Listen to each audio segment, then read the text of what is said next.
क्यों पिछले 10 साल से प्रैक्टिस कर रहा एक चार्टर्ड अकाउंटेंट भी सरवाइव नहीं कर पा रहा है? आज क्या उन्हें अपनी प्रैक्टिस छोड़कर जॉब पे चले जाना चाहिए और नौकर बन जाना चाहिए उन बिग फोर फर्मों का?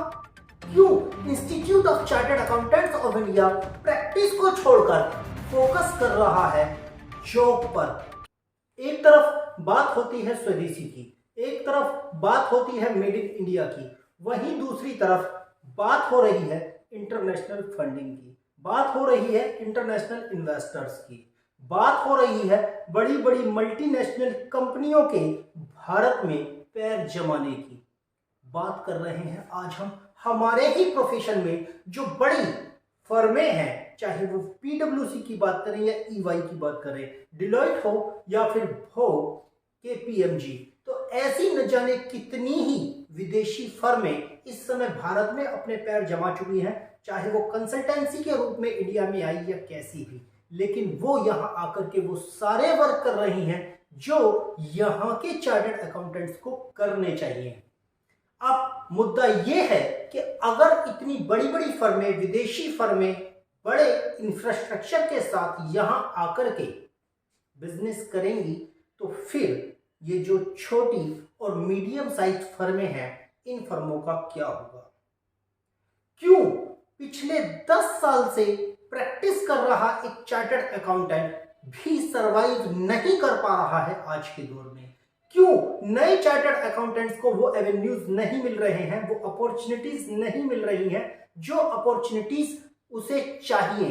एक चार्टर्ड अकाउंटेंसी कोर्स करने के बाद जो सपने होते हैं, जो लेवल होना चाहिए, वो लेवल आज एक चार्टर्ड अकाउंटेंट क्यों अचीव नहीं कर पा रहा है?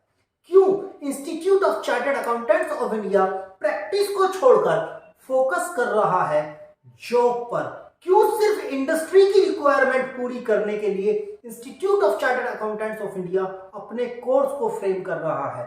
क्या उसे सिर्फ एम्प्लॉय ही बनाने हैं? अगर उसे सिर्फ एम्प्लॉय ही प्रोड्यूस करने हैं तो फिर इस कोर्स को प्रैक्टिकल से परे थ्योरेटिकल कोर्स बना देना ज्यादा बेहतर है। ये जो बिग फोर है, इन फर्मों ने आज पूरी तरीके से इंडस्ट्री को कैप्चर कर लिया है।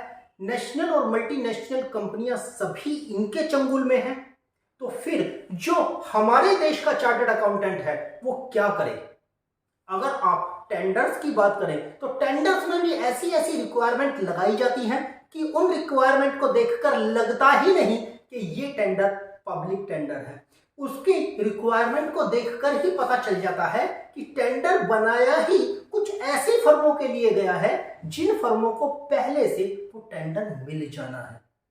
बड़े आरोप हैं लेकिन सच है, क्योंकि अगर आप टेंडर की कंडीशन को देखें तो एक 10 साल और 15 साल पुरानी चार्टर्ड अकाउंटेंसी फर्म उसकी उन एलिजिबिलिटी क्राइटेरिया को ही मीट नहीं कर पाएगी जो एलिजिबिलिटी क्राइटेरिया उस टेंडर की शर्तों में लिखे हैं। अब बताइए कैसे एक चार्टर्ड अकाउंटेंसी फर्म अपने क्लाइंट्स, अपने प्रीमियम क्लाइंट को तलाशेगी? क्यों नेशनल और मल्टीनेशनल कंपनियां छोटी, मीडियम और स्मॉल चार्टर्ड अकाउंटेंसी फर्म्स के पास नहीं है? हवाला दिया जाता है वर्क एक्सपीरियंस नहीं है। तो साहब वर्क एक्सपीरियंस कहां से आएगा? एक छोटे से कॉन्करेंट ऑडिट को करने के लिए बैंकों का जो क्राइटेरिया है, कॉन्करेंट ऑडिट का एक्सपीरियंस होना चाहिए। अरे साहब आप बताइए, जब आज तक किसी फर्म को कॉन्करेंट ऑडिट मिला ही नहीं तो उस फर्म के पास में कॉन्करेंट ऑडिट का एक्सपीरियंस कैसे होगा? फ्रेश अलॉटमेंट करने के नाम पर तो आप चुप हो जाते हैं। तो कहीं ना कहीं ये एक बड़ा सवाल है। सरकार की नीयत और सरकार की जो पॉलिसी है और सरकार के जो नारे हैं सभी एक दूसरे के विपरीत हैं। तो इंस्टीट्यूट को और साथ ही साथ सरकार को, दोनों ही लोगों को यह समझना पड़ेगा कि अगर आप अपने एमएसएमई सेक्टर को, हम छोटे, स्मॉल और medium size practising chartered accountants को, प्रैक्टिसिंग कंपनी सेक्रेटरीज को बचाना चाहते हैं तो आपको कहीं ना कहीं इस तरीके की पॉलिसी लानी होगी कि इन लोगों की भी जीविका चलती रहे, इन लोगों के भी घर चलते रहे। आज छोटे छोटे शहरों में बैठे चार्टर्ड अकाउंटेंट्स किस तरीके से 10-10 और 15-15 साल की प्रैक्टिस करने के बाद में, स्टैंडिंग लेने के बाद भी इंतजार कर रहे हैं उन प्रीमियम क्लाइंट्स का जो क्लाइंट्स उनके पास में नहीं है, जिसे वो डिजर्व करते हैं। एक्सपीरियंस है, नॉलेज है, लेकिन नहीं मिल रहे उन्हें। तो क्या उन्हें अपनी प्रैक्टिस छोड़कर जॉब पे चले जाना चाहिए और नौकर बन जाना चाहिए उन बिग फोर फर्मों का?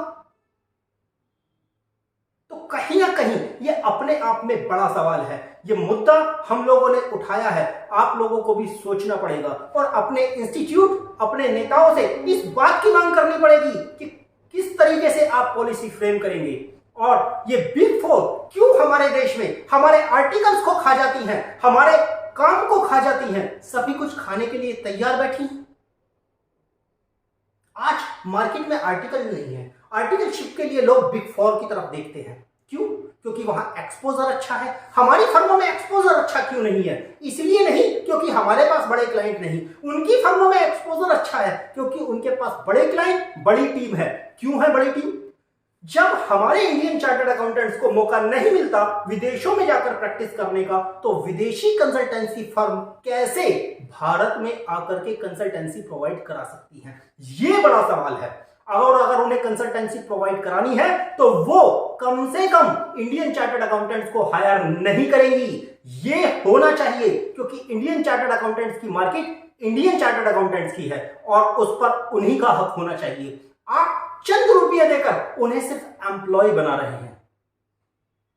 जो कंप्लीट हमारा हक है उसमें से कुछ सिक्कों के लिए आप उन्हें खरीद लेते हैं और उसके बाद में सारा मालिकाना हक आप दिखा रहे हैं। तो ये बिग फोर के खिलाफ एक बड़ी लड़ाई है जिसके लिए हमें अपने नेताओं से, अपने काउंसिल मेंबर्स से यह बात पूछनी पड़ेगी कि आप बिग फोर को इतना सपोर्ट क्यों कर रहे हैं? क्यों ऐसी नीति तैयार नहीं कर रहे जिससे कि इन बिग फोर को एक कदम पीछे किया जा सके और अपने इंडियन चार्टर्ड अकाउंटेंट्स के लिए मार्केट तलाशी जा सके? तो इसी सवाल के साथ आज मैं आपको छोड़कर जा रहा हूं और अगली वीडियो में हम आपसे फिर मिलेंगे इसी मुद्दे पर कुछ और गहन अध्ययन करने के लिए। आपके कमेंट का हमें इंतजार रहेगा। आप जरूर कमेंट करें और बताएं कि बिग फोर क्यों हमारी ही प्रैक्टिस को खाकर हमें नौकर बना रही है। आप हमारे चैनल के साथ जुड़ जाइए। अगर चैनल को सब्सक्राइब नहीं किया है तो चैनल को सब्सक्राइब कर लीजिए। ऐसे ही इंस्टीट्यूट और प्रोफेशन से जुड़े मुद्दों को लेकर के हम आपके बीच में आते रहेंगे और आपकी आवाज इंस्टीट्यूट और सरकार के पास तक ले जाते रहेंगे।